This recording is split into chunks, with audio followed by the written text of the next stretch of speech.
Hay noches en las que paso horas sentado sobre mis libros pensando que por fin he logrado algo. Pero después de una sola noche me despierto, abro la misma página y mi mente se siente vacía, como si alguien hubiera presionado en secreto la tecla de borrar. Odio ese momento en el que me doy cuenta de que casi nada ha quedado. Y lo peor no es el olvido en sí, sino esa sensación silenciosa de que tal vez hay algo mal conmigo. A veces me pregunto, ¿por qué mi propia mente me abandona justo cuando más la necesito? Y lo sorprendente es esto, no es tu culpa. Tu mente no está rota y tu disciplina no es débil. El verdadero problema está mucho más profundo. Tu cerebro solo almacena aquello que considera realmente significativo y deja caer todo lo demás. No por maldad, sino porque ha estado programado así durante miles de años, así que si sientes que nada se queda, no es porque estudies demasiado poco, sino porque estás trabajando contra tu biología en lugar de trabajar con ella. Nuestro cerebro no funciona como una memoria USB que conserva todo en cuanto lo cargamos. Es más bien como la tierra, que solo deja que algo crezca cuando el suelo está cálido, húmedo y bien preparado. Cuando intento estudiar mientras por dentro sigo medio adormecido o estresado, la información simplemente se desliza a través de mí. El hipocampo, la parte del cerebro que forma los recuerdos, solo trabaja de manera fiable cuando el cuerpo está en el ritmo adecuado. Empecé a entender que no basta con sentarme y esperar que algo se quede. Cuando estoy cansado, mi cerebro activa el modo de ahorro de energía. Cuando estudio sin pausas, en algún momento deja de absorber. Y cuando solo leo sin recuperar activamente, mi mente cree que el contenido no tiene importancia. En Japón, los estudiantes llevan décadas utilizando otro enfoque. Preparan el cerebro antes siquiera de empezar. Un momento breve a la luz del sol, unos pasos, una respiración tranquila, una mirada a lo que aprendieron ayer. Es como un botón de inicio silencioso que le dice al cerebro, ahora. Ahora es el momento importante. Me imaginaba a un stickman que salta directamente a una piscina fría y se sorprende de por qué se paraliza.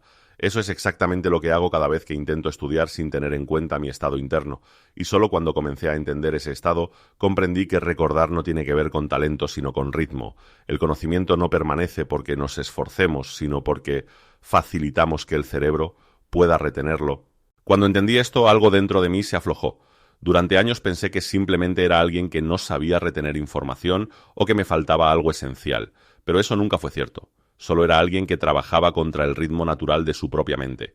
Comencé a ver que olvidar no es un fracaso personal, sino un mecanismo de protección. El cerebro no borra porque seas débil, sino porque quiere aliviarte, y cuanto más entendía esto, menos duro era conmigo mismo. El verdadero punto de inflexión fue este pensamiento. No fracasas porque te falte motivación. Fracasas porque no le das a tu cerebro un marco en el cual los recuerdos puedan formarse. Cuando acepté eso, dejé de pelear conmigo mismo. Y por primera vez pensé, tal vez no necesito una nueva versión de mí, tal vez solo necesito una nueva manera de tratar con mi mente. Paso 1. Entender la mañana como la señal de inicio del cerebro. Dejé de comenzar el día lanzándome directamente a mis tareas y empecé a despertar mi mente primero, unos minutos a la luz del día, un breve paseo hacia la ventana, una respiración profunda. Suena simple, casi insignificante, pero para mi cerebro era como encender suavemente un interruptor interno. Imaginaba al stickman saliendo de una habitación oscura hacia una iluminada y dándose cuenta de que su cuerpo por fin estaba listo para escuchar. Cuando dejé de ver la mañana como una carrera y empecé a verla como una llegada, aprender se volvió más fácil. La mini verdad detrás de esto era sencilla. La concentración no es un estado que se fuerza. Surge cuando permites que el cuerpo despierte.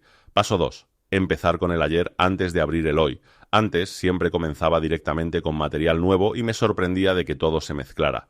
Entonces entendí por qué los estudiantes japoneses empiezan cada día con una ligera revisión. Recuperan lo que ya conocen en lugar de volver a leerlo. Cuando dibujaba a mi stickman, lo veía detenerse un momento, darse la vuelta y recoger una pequeña piedra que dejó caer ayer. Solo cuando la tenía segura en la mano, seguía avanzando. Así trabaja también el cerebro. Mirar hacia atrás crea estabilidad. Lo nuevo necesita lo viejo para poder fijarse. Ese fue el momento en que comprendí. La memoria no empieza con la entrada, sino con la recuperación. Paso 3. Trabajar en intervalos claros, no en maratones. Dejé de forzar horas seguidas de estudio. En su lugar, trabajaba en bloques tranquilos y concentrados. 40 minutos de enfoque, 10 minutos de descanso, no para distraerme, sino para integrar. En la pausa me levantaba, me movía, miraba por la ventana, imaginaba al stickman aprendiendo un poco, luego apartándose para girar la piedra antes de recoger la siguiente. Mientras yo descansaba, mi cerebro seguía trabajando silencioso en segundo plano. Noté que entendía más rápido y olvidaba menos. La mini verdad que saqué de esto fue: las pausas no son un signo de debilidad, son la segunda mitad del aprendizaje. Paso 4. Sellar el día con un cierre suave. Por la noche ya no hacía nada grande, solo unos minutos en los que tocaba el material que había aprendido durante el día. Era como abotonarse una chaqueta antes de salir. Un acto pequeño y discreto que asegura que nada se pierda. Veía a mi stickman inclinarse sobre un solo símbolo, escribirlo una vez más y luego dejar el lápiz, no como tarea, sino como ritual. Después el aprendizaje caía en la noche como una gota en agua tranquila. Mientras dormía, mi mente ordenaba los patrones, reforzaba las conexiones, dejaba lo importante y eliminaba lo irrelevante. La mini verdad aquí era: el aprendizaje no termina cuando cierras los libros. Termina cuando tu cerebro, de noche, decide qué puede quedarse. Cuando uní todos los pasos, por primera vez sentí cómo se formaba en mí una nueva manera de aprender. Sin lucha, sin presión, sin intentar dominar mi cerebro, era más bien un baile silencioso con una lógica interior que nunca antes había respetado. Una mañana que me abría, una revisión que me estabilizaba, un ritmo que me sostenía, una noche que me protegía, y comencé a entender: la memoria no es un talento, es una relación con la propia mente. Uno de los errores más frecuentes era mi impaciencia. Esperaba resultados después de un solo día de estudio y me decepcionaba cuando mi mente no cooperaba de inmediato. Pero el cerebro no trabaja al ritmo de nuestras expectativas, sino al ritmo de sus propios ciclos. Otro error era mi necesidad desesperada de cambiar todo al mismo tiempo. Quería levantarme más temprano, estudiar más horas, mantenerme más concentrado y ser más productivo a la vez. Al final, todo se derrumbaba porque mi sistema no tenía ninguna estabilidad sobre la cual sostenerse. El tercer error estaba en mi forma de estudiar. Leía el mismo párrafo una y otra vez, como si repetir sin pensar pudiera fijar algo. Pero el cerebro no recuerda la repetición sino el significado. El último error era ignorar mi agotamiento. Creía que resistir era una señal de fuerza hasta que entendí que el cansancio borra cualquier recuerdo. Solo cuando permití pequeñas pausas empezó así a aparecer la claridad. Lo que todos estos errores me mostraron fue una frase simple: aprender no fracasa por falta de capacidad, sino por falta de estructura. Cuando hoy miro atrás me doy cuenta de lo duro que fui conmigo mismo. Creía que mi olvido era un signo de debilidad, cuando en realidad era solo un ritmo que nunca había aprendido a entender. El cambio siempre se siente difícil al principio, no porque no seamos capaces, sino porque nos movemos en una dirección que nuestro cerebro tiene que aprender de nuevo.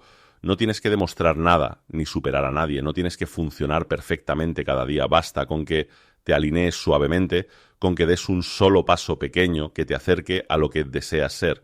No eres alguien que fracasa constantemente, eres alguien que está aprendiendo cómo realmente se forma la memoria. Y cada pequeño avance, por insignificante que parezca, construye algo dentro de ti que permanece. Quizá no necesites más disciplina, ni una versión nueva de ti mismo, ni un reinicio radical. Quizá solo necesites un ritmo más suave, una respiración más tranquila y el permiso de crecer un poco cada día. En los últimos meses me he dado cuenta de que aprender no es solo una habilidad, sino una identidad. Algo cambia dentro de ti cuando empiezas a confiar en tu propio ritmo. Dejas de verte como alguien que debe luchar constantemente y te reconoces como alguien que crece un poco cada día, no a través de la presión, sino a través de la claridad. No mediante la dureza, sino mediante la dirección. No eres la persona que se queda atascada, eres la persona que avanza de manera silenciosa, constante y confiable. Y quizá esa sea justamente la clase de fuerza que llevas tanto tiempo pasando por alto.